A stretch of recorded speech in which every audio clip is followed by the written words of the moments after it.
Right, good morning and welcome back to part 2 of the welding table. So this bit here, we're now going to be doing the sides. You saw in the last video where we did the whole top. It's gone really, really well, very pleased. Got a few questions and answers session halfway through as well, but a bit about costings and a few other bits, so quite interesting. What I'd like to do as well, at the end of it, you know, if it's worked quite well, I could upload the drawings of what I've done here to like an open source website. Not quite sure which one yet. Then other people can share it. It's like a free thing. So if someone else wants to make one or something, they can just go on a website and just take the drawing and use it. I don't really know. But something to look into. Maybe someone in the comments might be able to tell me. This bit here is going to be the sides. So we're just about to load this sheet up, fill the table back up with water because I just cleaned it out, just have a look, see what was in there. But you don't tend to, drain them very often.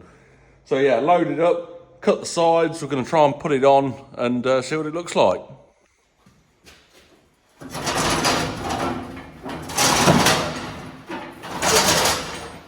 You can clearly see I need to do this overhead crane, but I haven't got around to it yet. So next drawing, this is what we're doing just here. This is one of the sides. So 2 of them and then 2 short bits for the ends. Just filling the water table back up. Whilst we're waiting to do that, I've actually got Swiftcut did they did an article in the Farmers Weekly magazine, and it gives you some costs and stuff. So in this article, Swiftcut are saying it costs £9 an hour to run this machine, which is pretty good. That includes electricity, torch consumables, and everything you'd need to run the machine. The machine itself starts at $15,995. That's for a 1250 by 1250 table.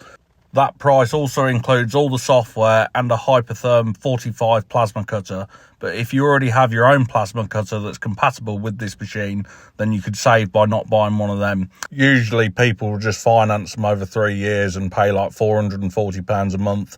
When you do it like that, it actually works out quite cheap and affordable. And then by the end of it, you've obviously got a table, and if you don't use it, you're able to sell it. But if you look here at the quality of the cut, it's absolutely fantastic.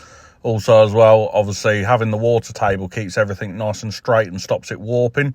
So that's the reason I went for the water table, but I'm really pleased with it and it's going really well. And just like that, we've got our holes. Now, someone did say, are they tapered? And I will say, most of them are pretty good, to be fair, as you can see. But when I vernier gauge these, they're all 28mm at the top. And every now and again, there's one at the bottom that might be like 27mm. Not very often. So what I'm going to do, I'm going to put a reamer through it or a drill bit just to literally take that last mil out if I need to.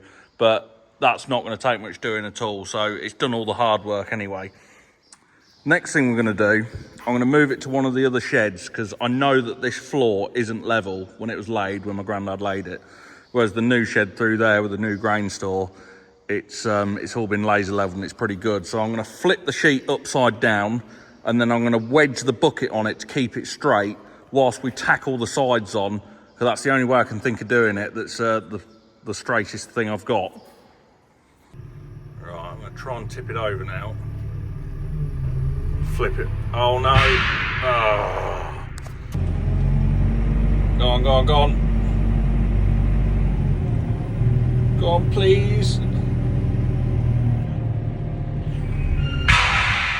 Yay! So my idea, turn the sheet of steel upside down. These are all my bits.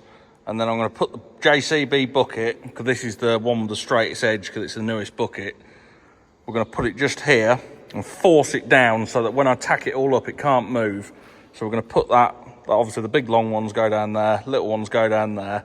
And then we're going to put a brace through the middle, one there, but I haven't done that yet. So let's get putting these up. So this is how it's going to look. So that one will stand up, and then we've left a little gap just so that this one will then stand just there, and then all the corners will meet nicely. And we won't weld anything on the outside. We'll leave it, we'll weld it all there, we'll tack it bit by bit. So first thing to do, we're going to force the bucket on the ground to make sure it's held level. Hopefully the weight of this and the JCB will hold it dead down. That's it. It's not even moving, but obviously we just want to hold it there like that. We might move the bucket a bit closer towards the edge when we weld that on. And the same for the side. We'll try and hold it down and just hold everything in the right place, because I haven't got a jig to obviously hold it all together. So we're just using the floor and the JCB bucket. So what I'm doing now, just putting the sides on here. I'm going to tack one end and then I'm going to slowly work my way along. What I want to do, I want to sort of put the tack welds 50mm apart from each other. I don't want to weld the whole thing fully, because then it will get too hot and it will warp, and we don't need to. As you can see now, it's got a real nice, neat edge, and I'm not welding the outside of it either, because obviously, you know, but I've got to weld it and grind it, and it just wouldn't look very good. So all the welding is going to be done on the inside, so it keeps all the outside nice and flush. Starting to look quite good now. Absolutely raining like mad outside. Yeah, so just going to put that end in there, tack it in, that end in there, tack it in, and then I'm just going to use a small bit of steel, probably like, I don't know, maybe 10mm, about that big, for a cross section in the middle like that. And then I guess we're ready for the legs. Just made a mistake. I forgot to take the thickness off of the steel, because I'm putting it on top. So I've just had to trim a little slither off there. And then whilst I'm here, this bit here that I'm doing, this is for the cross in the middle, but I'm only doing it like 100mm thick. But I'm being lazy and using the sheet trim method. So what you do, you set one point. So you'd set a point there, move it down the table, set another point, then just press go, and it's called sheet trim, and it'll just slice it off. So it's you ain't got a draw or anything. So this bit here we're doing is the cross in the middle now. What I did, this part of the steel, I did it freehand, so I'm just trimming it up, just taking the mill off. You can see these little slithers here that it's just taking to neaten it up so it sits nice and flat on top, well, underneath the table. So this long bit will go long ways of the table, and then this little bit I'm doing just here, this is going to be the cross section, so it'll be two parts. So I'll cut it in half, and then we'll weld it underneath the table. As you can see, it's not as thick. It doesn't need to be. So now I've recut that. That's looking quite good now. So I'm going to tack it, and then just here it's just wants pushing out a bit, just a couple of better mil there that just wants lining up. So it's starting to look good now, look. Got all the sides on, all matched up very nice. Got my bit through the middle I've just tacked in.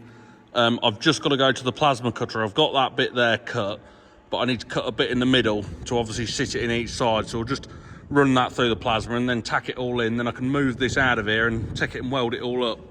So I've just realised I can't get the pallet tines under it now, so I've shoved that in there and lifted it up, but it's just bending the pin because it's heavy. So I shove that under there, let it down. I should be able to scoop it up and take it back in the other shed. Just having a look at these legs. I found these legs, I've got a few of these. I just need to know what height to put them, but I can't just go and sit them in here and weld it. I need to like cut like a plate out here, so I need like a plate like that, but then a diagonal there to miss that corner out, because if I weld them in there I won't be able to use any of these pinholes. So that's why I'm going to weld a plate just here to sit the legs on top of. So I want 4 of them next. Bacon this morning, but I ain't got it. So I was about to weld this up, but Colin needs it because he's doing his driveway or something, so he's taking the JCB, so you're going to have to wait a little bit longer for the video. Yeah, but you won't, it's the power of editing. Bang, I'm back. So for the bits on top of the legs, I'm just seeing if there's any pre-saved shapes in the machine, so I haven't got to draw anything out. This is the one I found. That. I want 4 of them.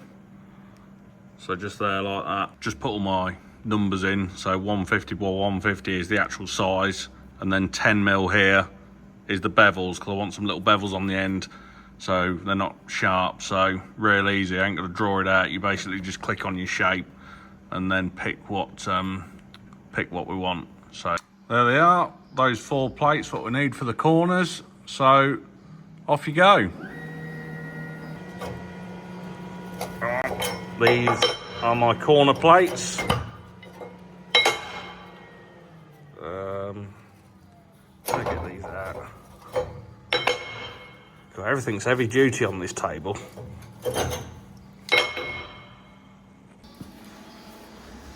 in there. Just like that.